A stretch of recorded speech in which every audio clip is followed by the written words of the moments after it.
Tourism and Energy. And at this time, Madam Secretary, will you call the roll, please? Representative Gooch. Representative King. Present. Representative Lehman. Representative Witten. Representative Bowling. Representative Bray. Representative Petrie. Vice Chair McPherson. Present. Chair Fugate. Here. Thank you, ma'am. And there's no approval of minutes needed. So today we have Gordon Sloan, the Department of Natural Resources, within the Energy and Environment Cabinet. And it's good to have you fellas. If you'll please introduce yourself, and then we'll have you do your presentation. Thank you, Chairman. I'm Gordon Sloan, Commissioner of the Department for Natural Resources. And I guess I'm supposed to be truthful here. And so I've got to tell you there's an error on the first slide of my presentation. Usually I would have Timothy Fugate here. He is the Director of the Division of Mine Safety, but he's got the COVID. So I'm glad he's not here then. But we pray that he gets better. So I'm going to allow David to introduce himself. My name is David Fields. I'm a Deputy Commissioner of Natural Resources. Thank you all for coming today.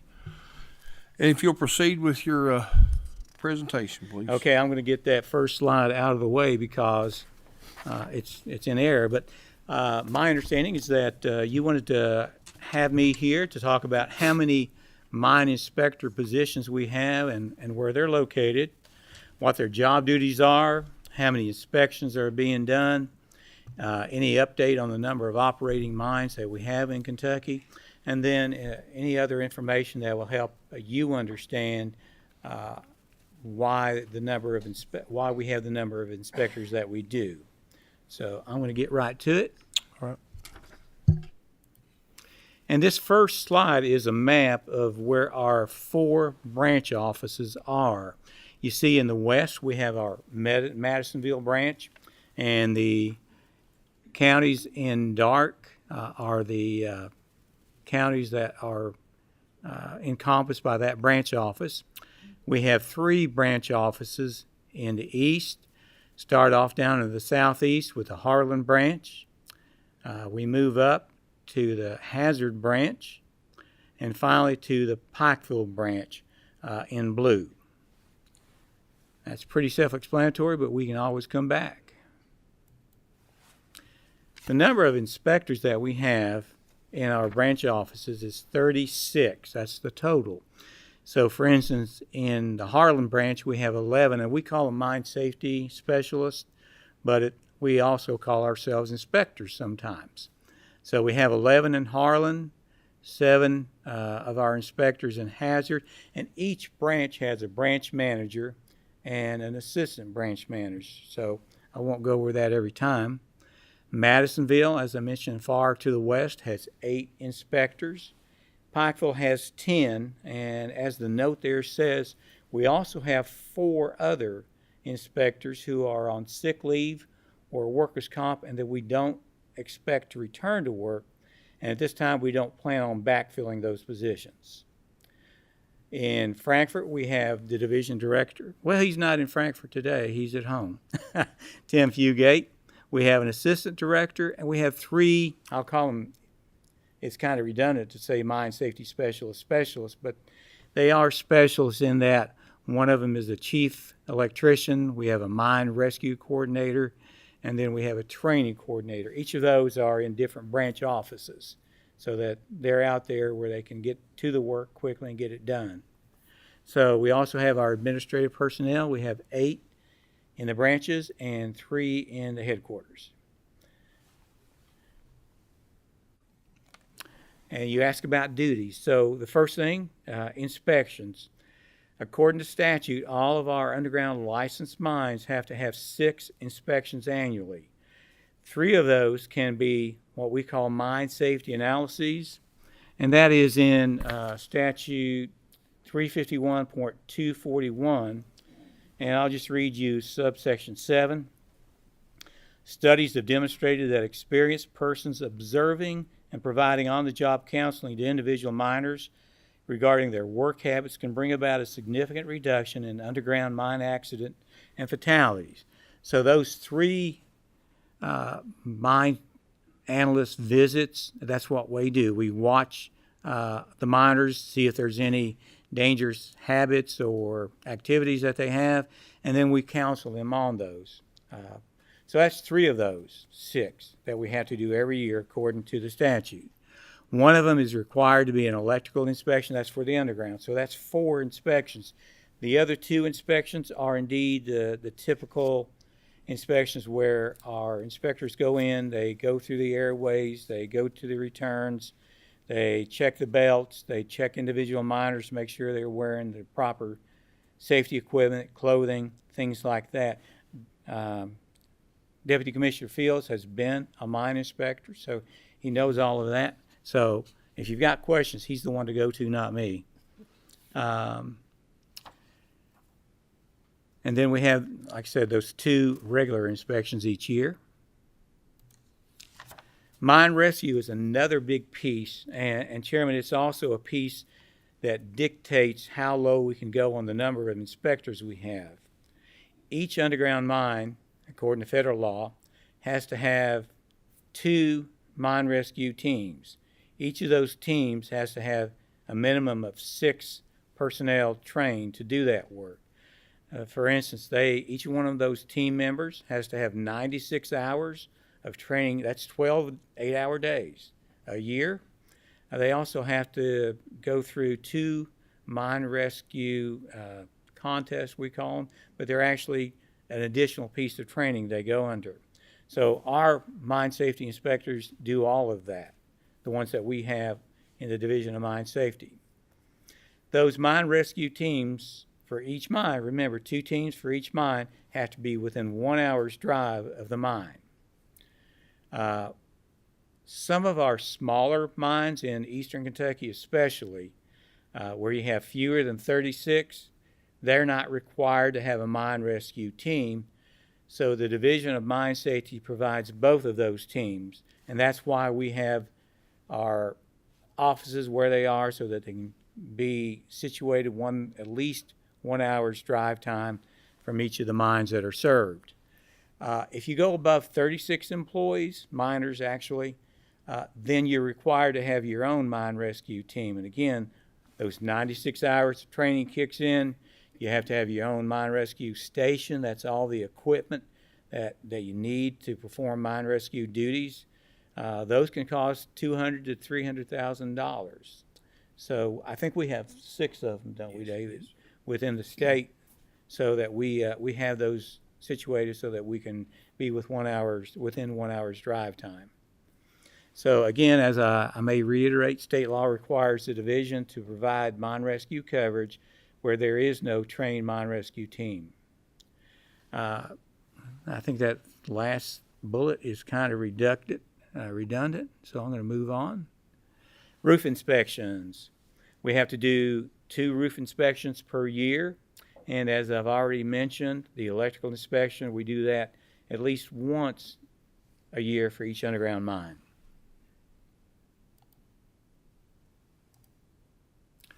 Another duty that our mine inspectors do is training. So each year we conduct, and let me call it a mine training encounter.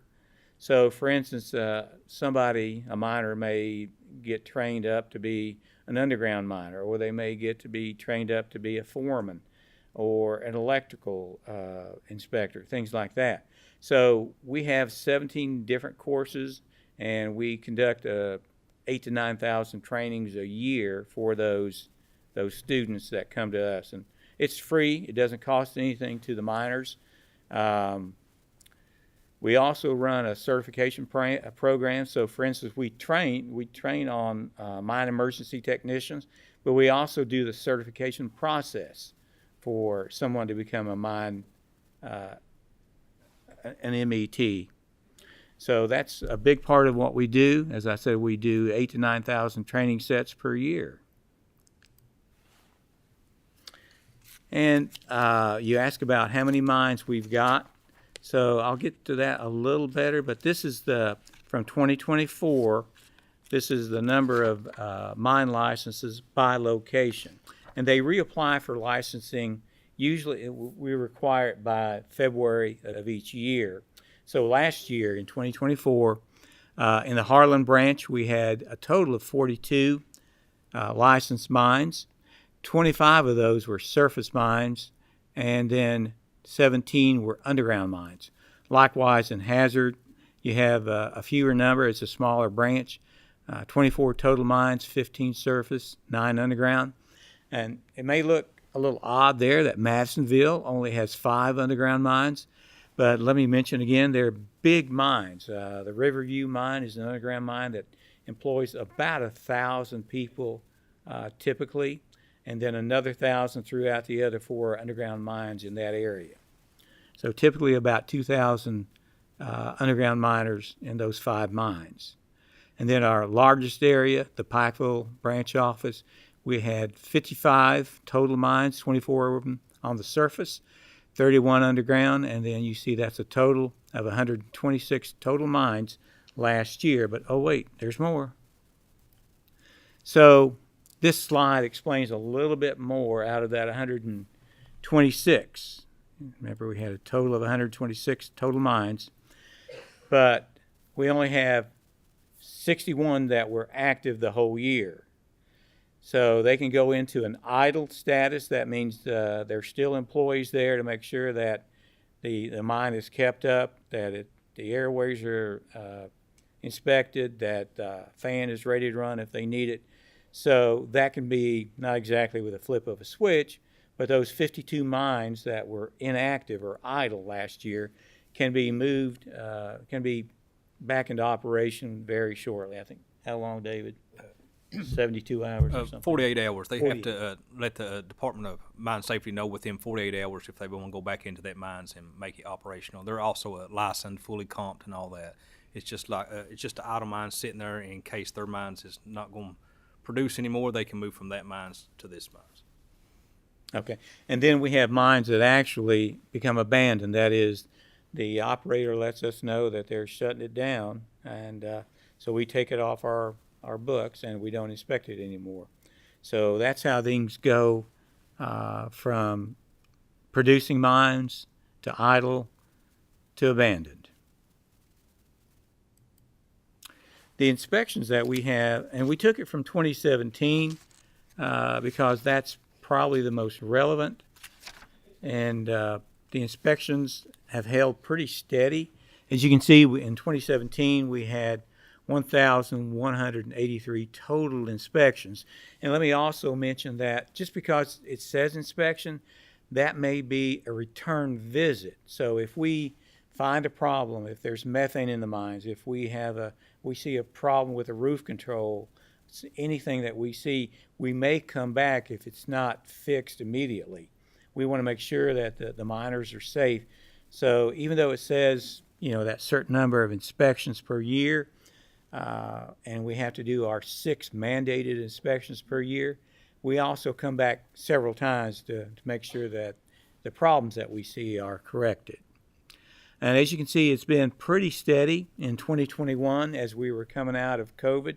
You can see that we dropped down to 995 inspections, and then that's the lowest number of inspections up to 2024, where we only had 1,019. Let me also mention the number of inspectors that correlate with each one of these years. In 2017, we had a total of 56 inspectors. You may remember that now we have 36. So over the years, in 2018, we went down to 52 inspectors. We stayed that way in 2020. In 2021, we went down again to 46. 2022, down to 42. Finally, in 23 is when we got down to our minimum number of 36 inspectors throughout the state.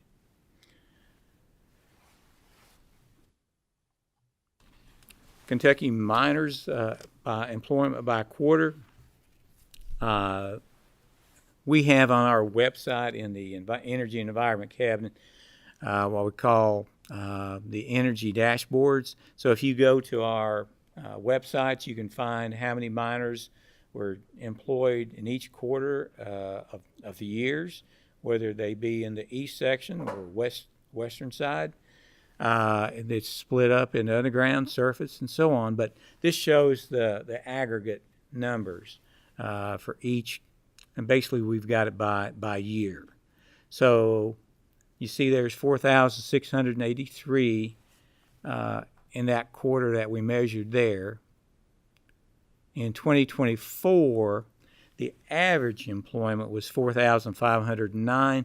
As you can see by the circle graph, most of them were in the east, 2,843. But again, those large underground mines in the west had 1,662 miners. In 2023 and 2024, we had our last fatality in March of 2022.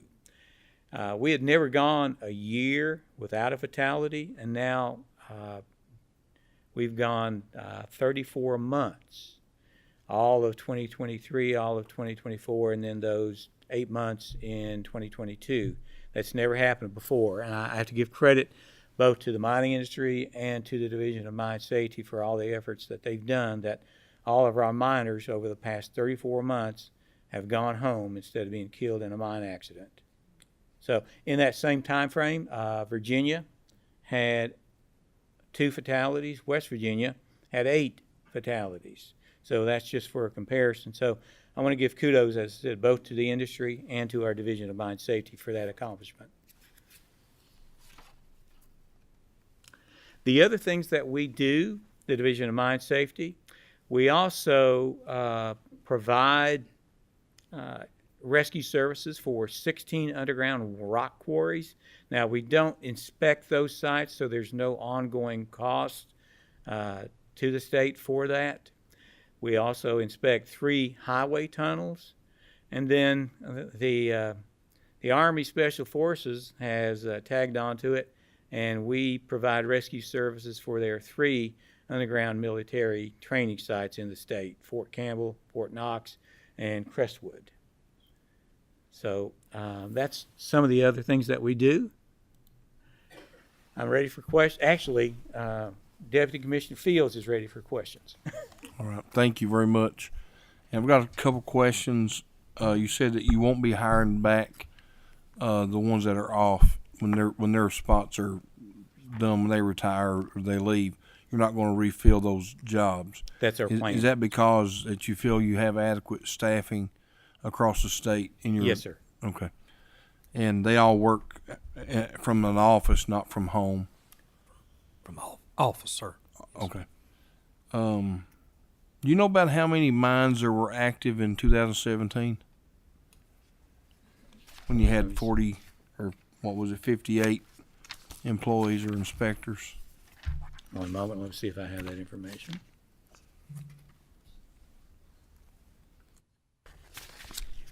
I do not have that information with me. We'll get that to you if that's okay.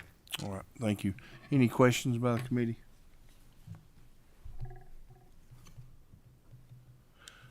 No questions? All right. Well, we appreciate you all coming in today. And I guess if there's nothing else we need to talk about. Well, we could talk about Tim Fugate, but he's we won't do that. No, we'll pray for him. I wish he'd today. been here. Yep.